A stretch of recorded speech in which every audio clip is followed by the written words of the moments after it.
and welcome to Love Talk. It's always a pleasure to be here with you. And today we're talking about me. That's right, we're talking about me. You are so selfish. We're talking about me, not her, me. That's how many relationships are, right? Yes. Actually, we're not here to talk about me, but the topic of the program today is me, me, me. Now, let's start by some interesting news I read today, Lenny. Today, I read that there was this man who, over a period of 2 months, kept a spreadsheet, an Excel spreadsheet, of how many times his wife said no to him when it comes to having sex. And actually, he didn't just keep a spreadsheet saying no, but why she said no. And I think in a space of 2 months, she said yes, I think 4 or 5 times. And most times she would say no because she was either watching a movie or she had just come from the gym and she was all sweaty and she didn't have a shower until the next day. So it's very selfish when you don't understand the need of that person to share, to express their love with you. And other things, not just that, but in so many other levels. Oh my God. I mean, you know, it's like this. Some people, they are aware that they are selfish. They actually know the thought comes because we have a conscience, and the conscience tells you, you know, be more giving, more loving, be more, you know, understanding. But you decide, no, I don't want to be that. I don't want to do that. But there's other people who do it without even, you know, realizing it. Yeah, and I think that's also another problem, which sometimes when you, I mean, for example, Lenny, you were very independent before we got married, and in the beginning, we had a few clashes because you were too independent, right? I mean, I was also very independent, but I expected Elena not to be that independent when we got married, and in the beginning, it was a little bit difficult. Yes, because it was, you know, getting used to having someone in your life, sharing your space and the money and everything you had to, you know, talk to the other person and come to an agreement. But for me, it was quite difficult to understand that Elena wasn't doing that on purpose. You know, it's very difficult for you to be this independent person for 7 years and then overnight you flick a switch and you are used to sharing everything all of a sudden. So we understand that sometimes you may not be or you may not come across selfish because you want, but because you are still adapting to the idea that there is someone who is there with you all the time. And even when the person is not with you, you need to think about their needs as well. If you don't mind, I just wanted to, before we move on into the topic, to remind our viewers at home that we have an email where you can email us on your questions. If you want to talk to us about anything that you need advice from us, we will personally reply to you, and the email address is lovelab@lovetalkshow.tv. And we also have our website. You can you know, also get in touch through the website and also watch previous shows, okay? And of course, Facebook. We're on Facebook as well. I mean, nowadays, who's not on Facebook, right? So, I mean, we thought that we would do something about me. Again, so, about you? A couple of days ago, we went on a run to the park. And actually, this is to show you what you can do when you have some free time and you don't have money. And the weather now during summer is good, so you can always go out and enjoy yourselves. But because I like to run, this was mainly about me. So, but this is how it went.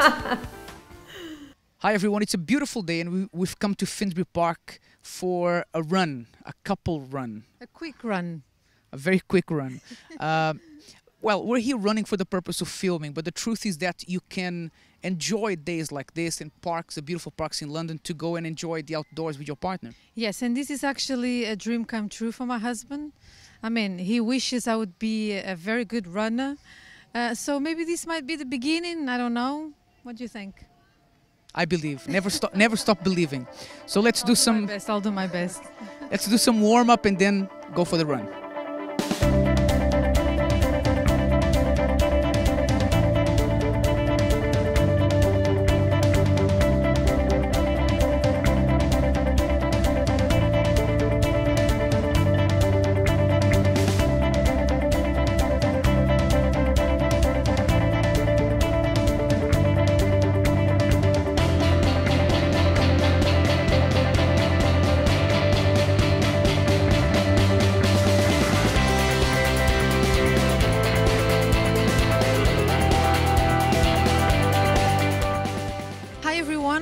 back. Well, we just finished our run.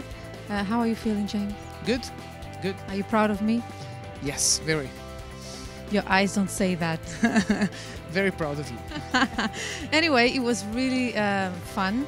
A bit tiring for me because I'm not that fit yet, but I think I'm gonna start going on runs with him to make him happy. And what matters is that you spend time together, right? You enjoy yourself, you laugh, you enjoy the outdoors. That's what matters. Indeed. So that's it from us today. See you next time.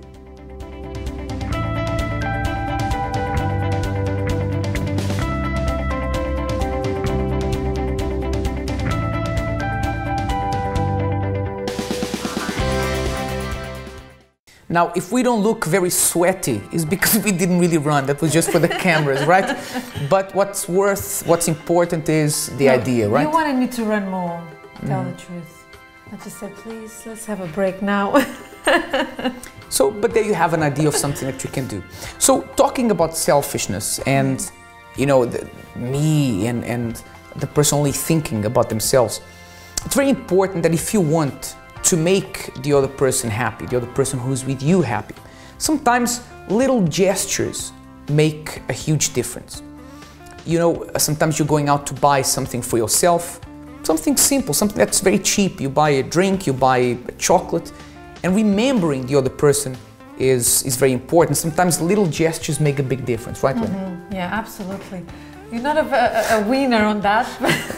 I'm still learning. Yes, you know, it's about when you go to the shop or you go somewhere and then something reminds you of your other half, so you're like, oh, this would be nice, let me get this for him. But he's learning to do that, right? Actually, stay tuned, because in the second half of this program, actually after the break, we're not going to a break just yet, but a little bit later on we have a very funny, interesting video on selfishness turned to level 10. But first, let's see what the people in London have to say about selfish relationships. Someone who's not willing to compromise in any way or form. I believe that a relationship, you know, both sides have to give in order to make it work. A non-caring person. Thinking for yourself and not for others. Not willing to compromise.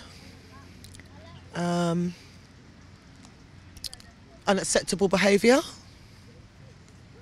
because it's a two-way relationship. You don't try to see the other person's point of view, maybe? I can't put it down to male or female, it's down to the individual. The individual, it's an individual thing. It's not just a man's thing, and it's just not a woman's thing. It's an individual's behaviour and thinking patterns. I would say it depends on the relation. There are relationships where the selfish part is the man and another one where it's the woman. It all depends on the way of thinking that you have, I think. Or maybe it could be a relationship where both parts are selfish, I guess. How do you deal with a selfish partner? Leg it while you get the chance. Leg it before it's too late. That's all it. I don't know. When you have selfishness is something that, you know, is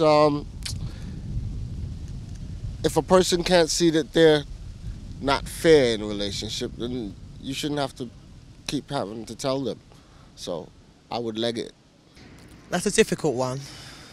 You would have to have a lot of tolerance, patience to deal with them if they were worth it, if they were genuinely worth it.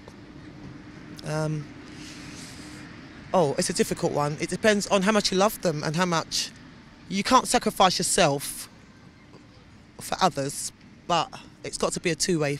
It's got to be a two-way thing. Obviously, it can't work.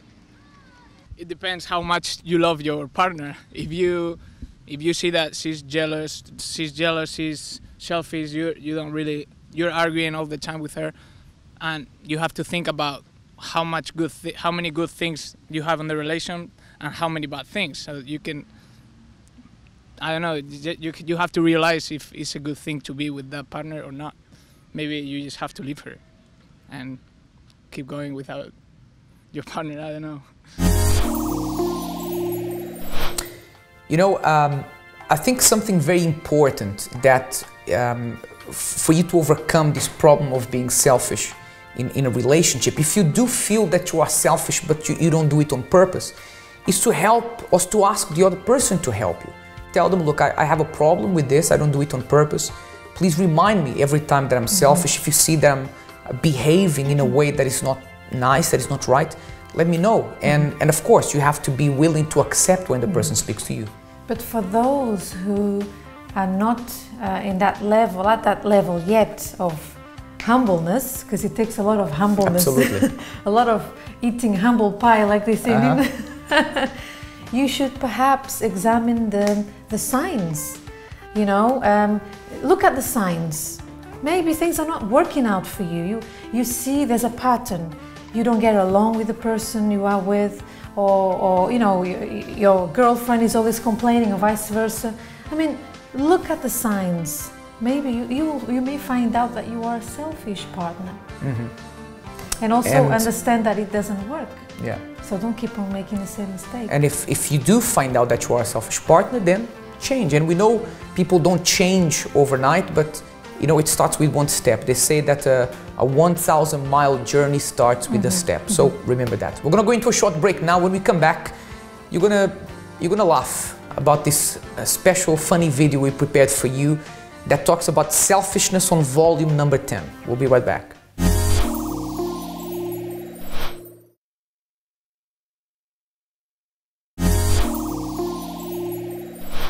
Welcome back. Now, you know that men seem to be very tough, but when they get sick, they turn sometimes into little babies, right? And they do tend to become a little bit selfish in requiring assistance. Here's something that illustrates just that. God, I still feel a bit under the weather. How are you feeling? How do you think I feel? Got a stupid cold, haven't I? Thanks a lot. Oh, darling, you should have said something. I'd have come down and made you some soup. I called for you. I said, Laura. You didn't come. So I dialed 999. What? Where is he? Quickly, love. Okay, son, everything's gonna be fine. I'm gonna die. Not if we can help it. My head's so burny. How did this happen? Oh, he caught the cold off me. Just don't think, do you? I'm a bit confused. Hasn't he just got a cold? For God's sake, woman, he's a man. He's got a man cold. Do not, under any circumstances, move from this bed, okay? You, take this bell. When he rings it, I want you to come to him and rub his head and say, poor little bunny. Poor little bunny. Okay, that's good. Let's go. We've got a man in Cantor Avenue with a hurty knee. Sorry, what about me? What? Well, I've got a cold too. Have you not heard of Lemsit? Laura, I want some soup. And I want to watch CBeebies. Oh my gosh, that's exactly how some men are when they are sick, right? Oh my God, you don't even know what it's like to have a child, you know, the pain of... That's you would die or something. Sometimes they become inadvertently selfish, putting all the attention on them. Now, let's talk about some tips on how you can overcome being selfish, especially you that you don't do it on purpose. Now, here's something very important. Have that person that you love in mind all the time. So if you are going to do something at home to eat, think about the other person as well. And I'm laughing. I'm laughing because I may not do this all the time, not because I'm selfish, but because I'm still being trained. It's because he has a little bell of his own. Sorry, guys. But this is the right thing to do, right? Even if we don't do it yet 100%, but this is the right thing to do. And I don't want production to cut this because this is genuine, right? This is genuine. So first thing, if you are going to do something for you to eat, think of the other person. If you're going to buy something for yourself, think of the other person. Have them always in the back of your mind. And I have another tip for you. If you are the kind that you don't want to admit that you are selfish, but you recognize that you are through the signs, remember what we spoke earlier, there's no how can I say, what you should do is start to apply these little tips that we're giving you, and you will see the results. For example, like my husband said, remember the other person more. Remember that you're not single anymore. Remember that you know, it doesn't matter how long you've been single for. Now you're not by yourself. The house is not only yours. The food is not only yours. The money is not only yours. And you have to learn to share, just like when you were a little child. And you know something, giving is something very powerful. Giving voluntarily, it's something that has the power to make that person see you in a different light. So sometimes you are trying to prove a point, you're trying to show this person that you've changed by saying a lot of things. And sometimes it doesn't take saying many things, it just takes you voluntarily giving.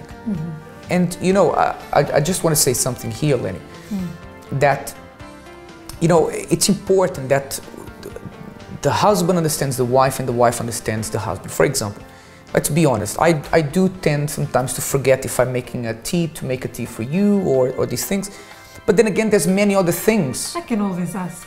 Yes. And you go, so it's nice. Exactly. But there's many other things that the person can give, right? It's not just that. It's you have to try to remember the other person and to give always as much as you can. You can never give too much, I believe. Yes, exactly. And for example, we're not just talking about physical things like make me some tea or look after me when I'm ill, but be thoughtful. For example, you like to watch something on TV, some series that the other person absolutely hates. You're going to be mindful of that. You're going to be like, oh, you know what? I've been watching this series every single evening. I'm going to take her out to the cinema, or we're going to do something together that she actually likes to do. And you know something I would like to mention. Some men especially, they have this wrong idea that providing is to put money on the table. And sometimes this is not what your wife or your partner wants. Sometimes your partner just wants some time, some attention, just wants some time to talk, because men are not great at talking usually. I don't want to generalize. So sometimes it's these little things that make a big difference. Absolutely. So you will see that the more you train yourself to remember the person, to give, the more it will come naturally to you. So it's all a matter of training yourself to remember that person, and then it becomes natural. And that's like anything in life, right? Anything that you take on, and a new habit that you take on in the beginning, it usually takes time for that to become second nature to you. But once you do it, it's quite easy. You will not be doing something for yourself without thinking of the other person. So I think the problem to the selfishness in the relationship is even if you have to force yourself to give and to remember the person in the beginning, don't worry, because soon enough it will become something natural. And I have another tip. Maybe you say, oh, but I like to talk to the more resistant kind of person at home. For example, you may think, oh, but she has to do it first. She has to learn to give. Or he has to learn to give. He's a lazy person. He doesn't want to do anything for the house or whatever. Try and doing it yourself and see the reaction. Look, action equals reaction. We can even share we have a secret, we have a deal. It's called a scoring point system. Do you want to talk about that? and you don't really need to say, listen, I scored a point. Just because it's so natural. It's natural. Just because you do something, you feel in the back of your mind that you are in debt with that person. And it's natural. You want to do something back. Not because, you know, you are... What you did it so that you could receive something back. But it's natural. Love is giving and love is also receiving. But isn't that a reaction, a natural Absolutely. reaction of a human being? So you give, just watch and see, wait and see, because something's going to happen. Maybe not the first time or the second, because the person is not used to you giving anything. So give it some time, but keep giving and you will see what's going to happen. That's it. Now we have a couple here with us, as usual, who have been married for 11 years. So you would think that they know pretty much everything about each other, right? Well, let's see. Not really. Let's see how the quiz went. Hello everyone and welcome to the second part of the show where we'll be playing How Well Do You Know Your Partner? I will be asking our guests a few questions each about one another to see just how well they really know their partner. Let me introduce you to today's couple. We have Daisy and Charles. Hello. Hi. You have only 10 seconds for each answer. If you are both ready, so let's get started. And the questions are, I'm going to start with you, Daisy. Okay. Ready? Yes. Remember, 10 seconds only. One question. So we have 5 questions for you. First question, what is his favorite movie? Nigerian movies. Sorry? I think he likes Nigerian movies. Yeah, that's correct. Okay. All right, okay, second question now. So Daisy, question number 2. If you could spend on one extravagant thing, what would it be? Time starts now. Maybe buying a ticket to watch a match? No. You're running out of time. Yeah, time's over. He answered to buy a house. So I don't know how many houses you have. I know, that's what I'm thinking. That would never come in my head because you have it. Anyway. Well, question number 3. Ready? Yes. What's his favorite book? Time starts now. Bible. Yes, correct. He likes to read his Bible. Okay, question number 4. What is one of the things he still wants to accomplish in life? I think to have his own business. It's almost there. Time is halfway gone. It's to be really successful in his business. Right. So you were not so far, okay? But you still have one more. Okay, don't give up. Here it goes. How does he like to best spend his free time? Time starts now. Watching football? No. Then what? Time is running out.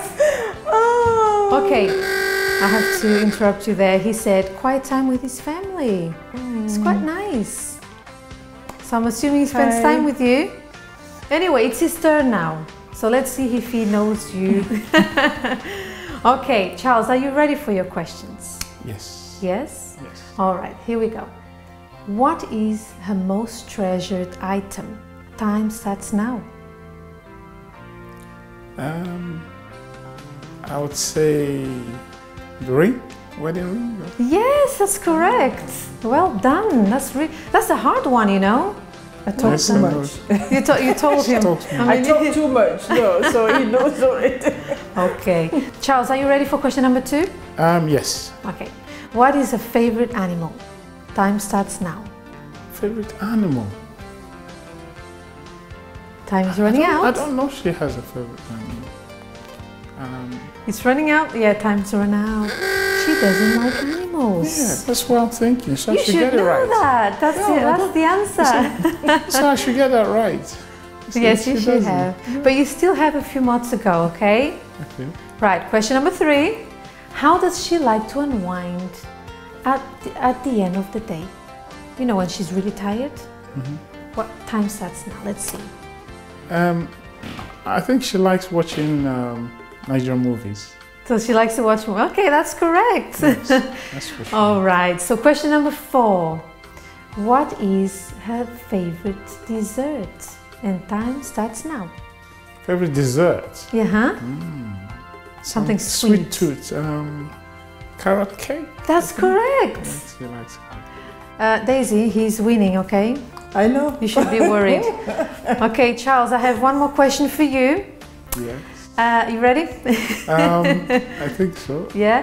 Where is a favorite place to visit on holiday? Time starts now. The favorite place she's visited or to visit? That she would like to visit, that she likes to visit on a holiday. Malta? No. We run out of time. I think the question's a bit tough to understand. No, you've done quite well actually. Anyway, the answer is anywhere hot with a beach. That's it. She's easy to please. Anyway, we will reveal the scores very soon. Well, that's the end of this week's game of How Well Do You Know Your Partner.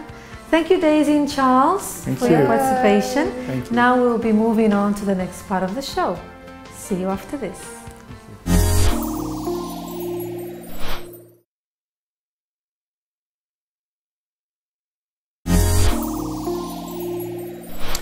Welcome back. So we had the quiz a few moments ago. We have our couple here already sitting down with us. And Charles, you won the quiz. I did. I'm surprised, but I did. So guys, thank you very much for coming on the show. Fun. And actually we did a little interview with them just a few moments ago. And here's how it went. Oh, I met my wife in the church.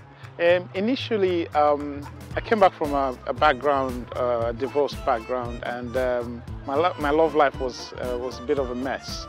And when I first met her, the connection was not there. I saw him first, and I kind of like him.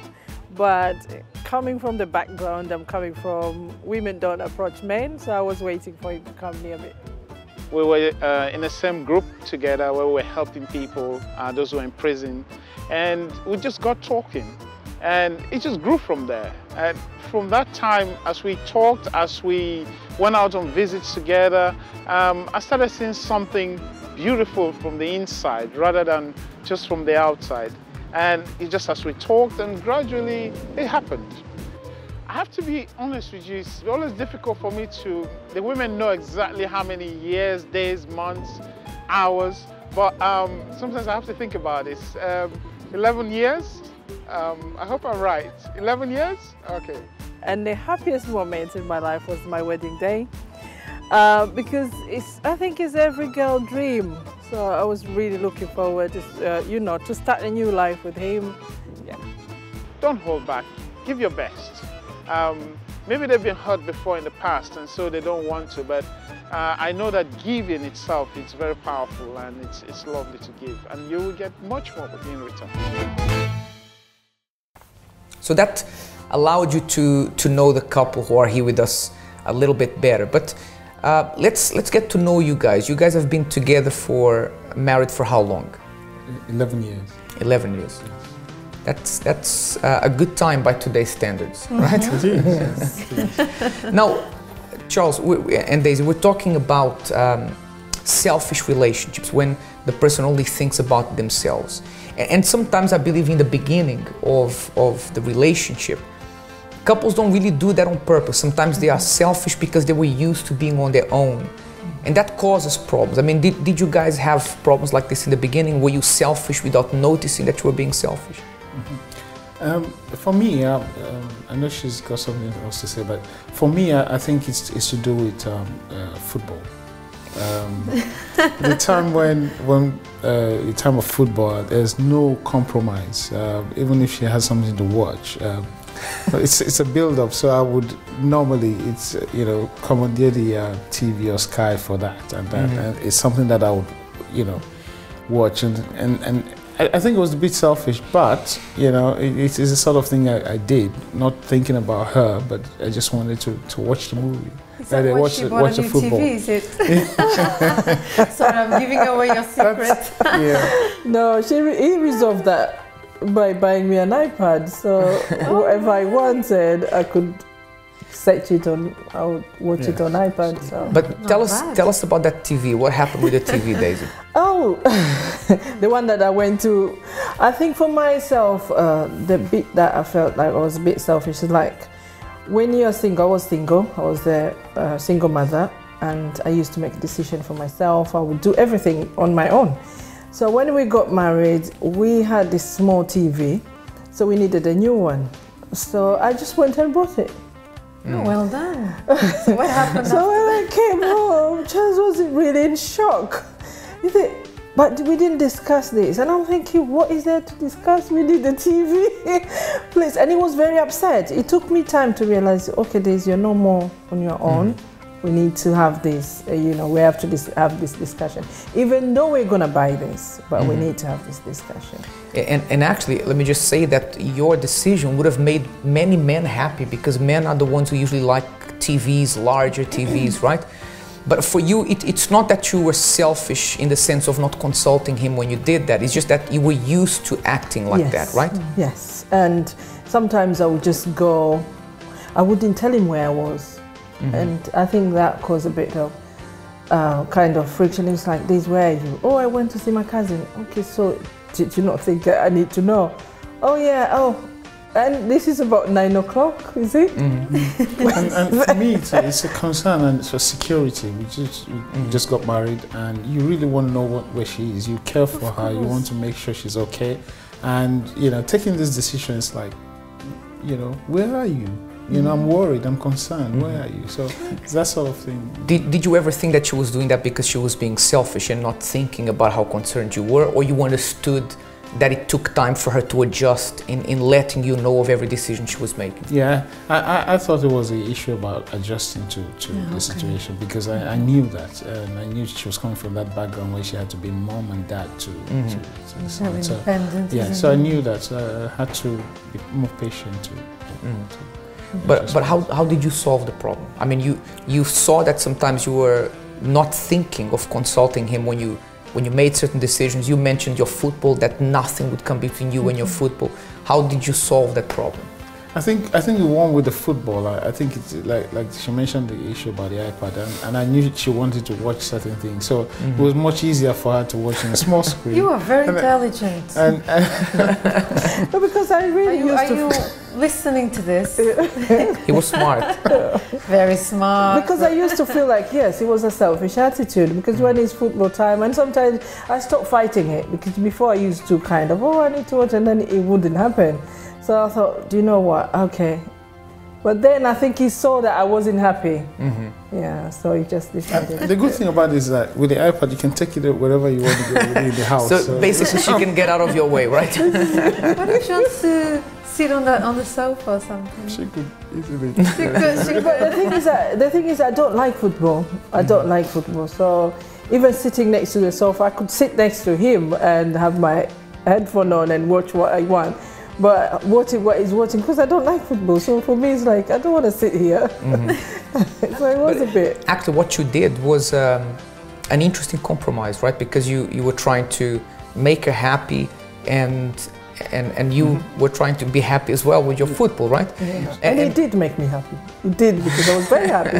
After a while, it started to think, oh, I can't even talk to you now. You're in the bedroom with my iPad on and doing my things. Yeah, but I was very happy. And you know something important, Lenny, I was just thinking as they were talking now that you know, a man likes football or likes whatever he watches, and a woman likes other things, right? That's why you wanted to watch your programs. And had you been the one to say, I'm not going to compromise because I like this, then you would have had to get the iPad for yourself. So the truth is, but also we have to understand that that may be important for the other person, right? And you have to say, look, he likes that, so it's okay that he likes this. And it's important to find a way to let that person have that time for something he enjoys. Yeah, because it's actually healthy. I mean, there's things my husband enjoys doing that I absolutely don't. But, you know... Actually, we saw one of them today with a running video, right? What? It's true. So, you know, I'll just let him watch whatever. Yeah, it's true. It but makes I think him happy. Yeah, I think in that heat moment at the time, you feel very angry because it's like, oh, he doesn't care. You think all sorts of things in your head. But if you start, for me, when I start understanding, when I saw him bought actually an iPad for me, I felt, okay, so he realized I don't like what is going on. So that was really, it made me very happy with that. Did you never try to make an effort to watch football with him just to show that you were interested? Yeah, but I didn't understand. I don't understand. It's like watching cricket. I don't understand what is going on. So I'm looking at it, oh yeah, he's got. I'm thinking, what is it? So for me, that makes me not interesting. So I'll try and sit next to him, but because I don't understand, it's not fun. I just don't understand. I think football, everyone knows that is a wonderful game. I love that. I think everyone knows it's a wonderful game. I think compromise was the thing. I mean, just knowing that she didn't like it, but you know, trying to reach a compromise, and it brought peace. So, which club do you support? He's an intelligent man. Who do you support? Arsenal. Of course. So, guys, after the break, I want to find out from you. how you managed to keep your relationship going and developing in a good way over the past 11 years, and how you found a way to compromise and make things work, because that's very important. One of the reasons why some couples can't get things to work is because they don't want to compromise. And you know, something important is that in whatever situation you are in life, whether it's your workplace, whether it's the country you live in and you have neighbors that you may not particularly like, you have to compromise. You can't up and move every time you don't like a neighbor. You can't quit a job every time you don't get on with someone. You compromise. And relationships are like this. You don't quit a relationship with someone that's important to you and that you love because you disagree on some things. What you do is that you find a way to compromise. So I'm going to go into a short break. When we come back, we're going to be learning from Charles and Daisy what they did to compromise and make their relationship even better. We'll be right back.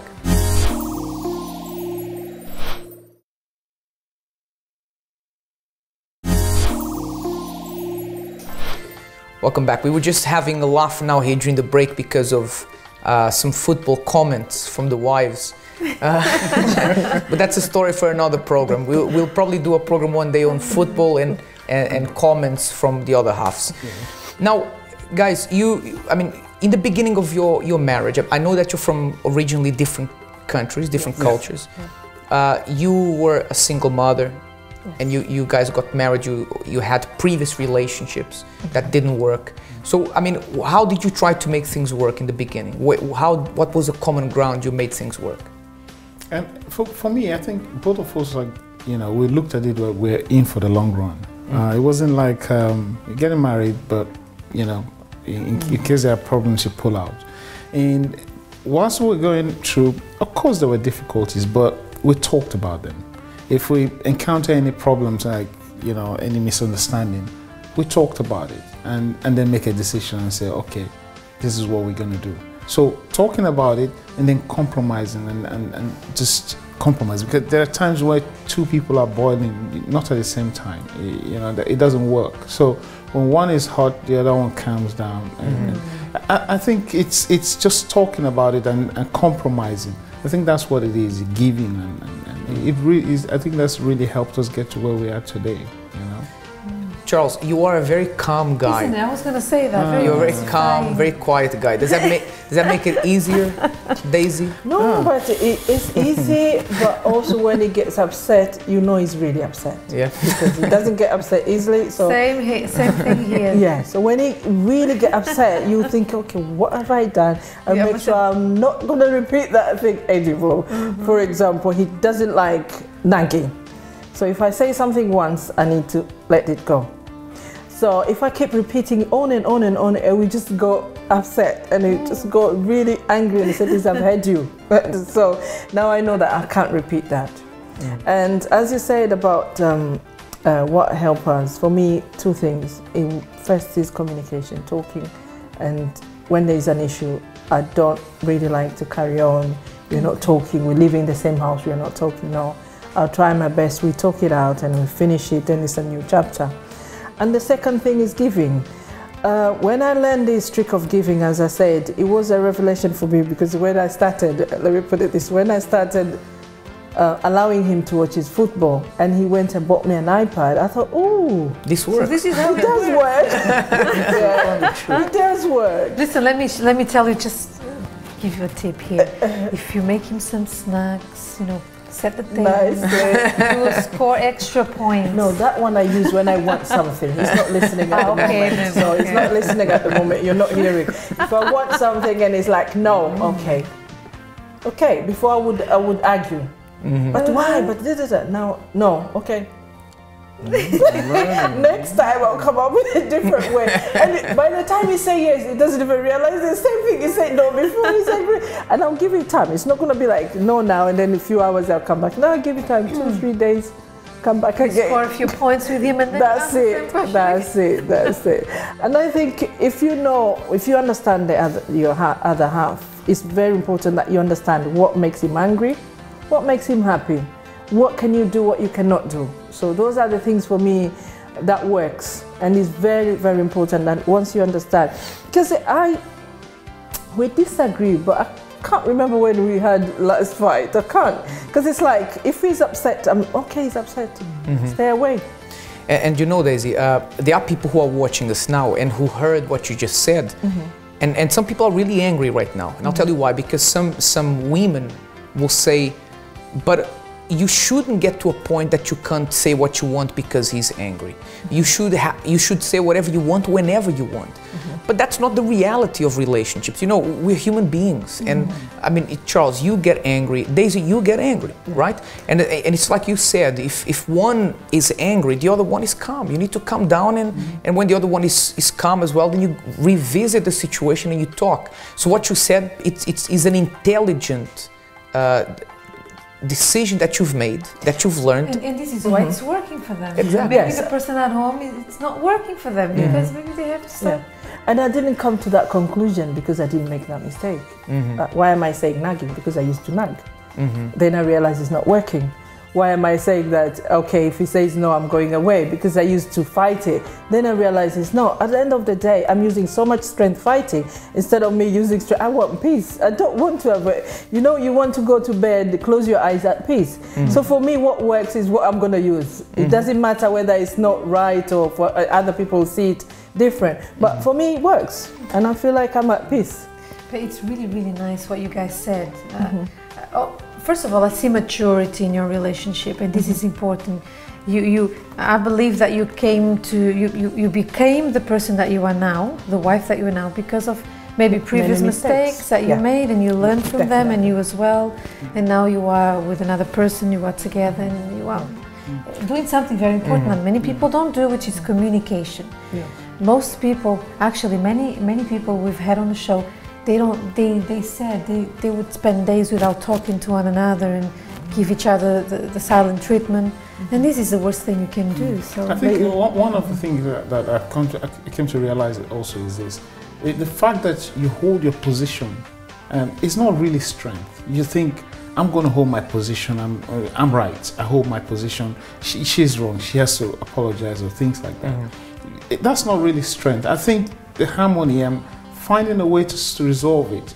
Once somebody is hurt, you calm down and resolve the matter. You have peace. Actually, you're enjoying your marriage. That's what it is. Rather than you holding your ground and getting angry, and then, you know, it's a mess. You know, and all those days that you're missing, not talking, you're missing it. You're wasting time of your life, isn't it? I agree with you 100%. Now, I know that you guys at the beginning of your marriage, you went through some difficult times because you have a son, Daisy, who is a completely different person now. He's a great young man, doing very well for himself. But your son was very problematic. He had serious problems with the police, went to prison, was arrested several times. How much pressure did that put in your marriage? How did Charles deal with that? I think one thing that we did with him, which was very great, in the end even he himself, he admitted, we were very close together. Anything I'm going through, I will explain to him. He was in a picture, and most of the decisions we make together. So I didn't leave him out. So that helps a lot. And with him as well, him being a man, he was able to give me the radical decision, no, you can't do this, you can't do that, because he was in it. He didn't feel like he's left out. And that's one of the things even my son said to me, Mom, one thing I just could see is that the two of you, if he asks me something, I say no, he will go to him, he will say, what did your mom say? And then he would know, okay, say no. So he will ask him, he say no, he comes to me and say, what did he say? So then he realized we are working together, it's not separate, and that helps a lot. So you never said, Charles, this is my son, you stay out of it. No. Because the moment you got married, you took him as your own? Yes. And the thing again is, if you ask him today, he will tell you, he will never see us arguing or disagreeing, you know, openly. Of course, we might have some disagreements. She believes it should be like this and all, but he never says that because we know that they can play on it and play on that. But he never sees that. Is that harmony? That's how we got, you know, got to overcome that bit, you know. So and even him changed. Huh? Yes, he's a different man now. Yeah. Well done. And as you say, James, it's like, for me, it's that maturity. You come back, you made so many mistakes, and you're thinking, okay, I'm not going into this to break up. It must work. And if you have that vision that it must work, you will make it work. And I purposely asked you about this question of your son, because I have spoken to many couples that this is a big issue for them. In fact, I was counseling someone recently who is going through a serious problem in the marriage because the son is not, it's the son to one of them, not both of them, and one of them wants to exclude the other one from the life of that person in terms of the decisions and how to correct, how to discipline the person, the child. But you did the opposite. You did that together, right? And I think what would have happened with that, when you exclude, then the son will go. Like for us now, he's not with us. So we're two together. Then those years that he's been with us have been wasted, so I'll have to start rebuilding after he's gone. So it's like you're wasting time if you think about it.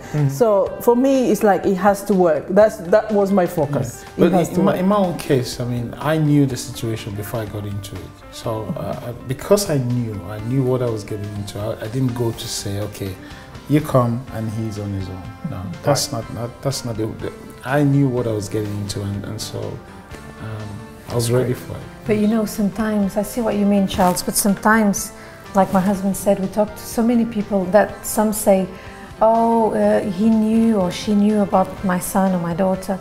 But when you're actually living together, then you see that the woman or the man, doesn't matter, they favorite the child over the husband. Then you weren't prepared for that.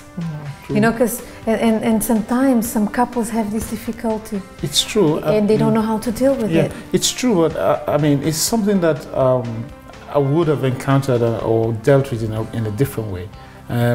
When I got into the situation, it's about giving space as well. Because whilst we were, together, I knew when mom and the son would have, quality time together. So you give the space, so you have to try and understand that and give that space. If you don't do that, where's the maturity? It's even though when there were problems, when he was doing, how would I say, when he was going out, it's like I want to hold him and just teach him a lesson. But I had to, calm down, just try as much as possible to take my time to do that. Guys, thank you so much for being on the program. We ran out of time. Your story is amazing. And I just want to say, because we only have a few seconds left, I want to say something very important. When you get married and you start a relationship with someone every single day on a daily basis, you can be selfish for two reasons. First of all, because you don't know, you didn't learn how to share because you were single for so long. So it takes time for you to have sharing as your second nature. Tell the person who's with you that you're not doing it on purpose. Tell them, look, I'm just learning this thing of sharing now, be patient with me. Or you can be selfish because you are selfish on purpose. And if that's the case, then you need to wake up, because you didn't marry someone so that you could have your way all the time. A relationship is about sharing. And there's a saying that goes, sharing is caring. So when you do care, a relationship is never about you. It's about that person first and then you. If you make your priority, your life's priority, to please that person and to make sure that that person is happy, you can be absolutely sure that you will be happy. By the way, this is a lesson that Daisy learned. That's why she said, I learned that giving always works. That's how I got the iPad and solved my TV problem, right? It's been a pleasure to have you here with us rather. And this is the end of our program. We have to go, but until next time, have a wonderful evening.